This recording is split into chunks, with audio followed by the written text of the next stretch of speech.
I just want to go to the REA group. So thanks very much for your submission. So I'm going to ask you the same question. So what is the impact of the serviceability buffer at 3% being on first homeowners or prospective first homeowners? So again, we don't have data at hand specifically on that, but what we do think is that with interest rates peaking and in the short term, medium term, unlikely to reach anywhere close to the 9.6% that serviceability buffers are currently assessing borrowers at, it would make sense to have more creditworthy borrowers access to finance they need now. So the higher buffer and subsequent rationing of credit has many related repercussions. Most new housing is only built once pre-sales reach a certain milestone, and therefore the 3% buffer in the market is also reducing new housing supply. So you're saying that the buffer is impacting supply because people can't engage in a pre-sale process because they can't get the finance because of the serviceability buffer being so high? That is correct, yes.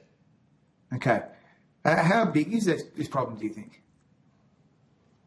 Again, we'd have to take that on notice to actually size that, but it certainly is impacting the developer market out there. We know from talking to our developer customers that one of the big hurdles why a lot of supply is not coming online at the moment is that they just can't get enough pre-sales to go ahead with the new projects. We're talking about first home buyers as well as people wanting to buy their second house perhaps or refinancing?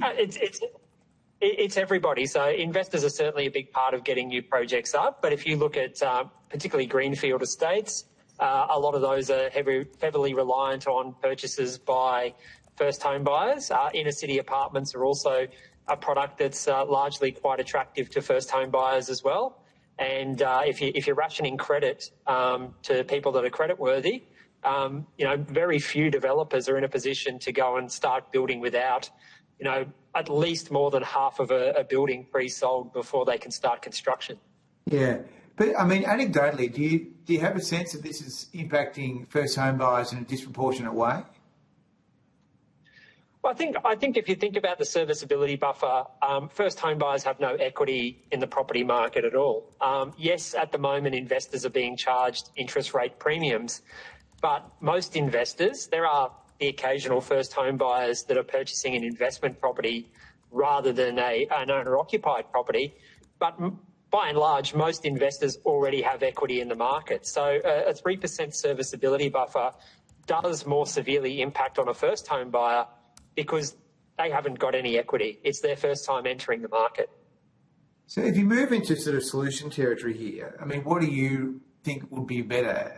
Is it a dynamic approach that moves with the tightening cycle or loosening cycle? What do you think would be better? So our view would be that a dynamic approach would be more useful at this point in time, certainly, and that's something that could actually be looked at different stages in the cycle, and that there is an ability to move at different stages in the cycle as well. Yeah, and do you have any views on APRA's mandate? No, we think that's really a matter specifically for government in terms of that mandate. Our big focus here would be the serviceability buffer. Thanks.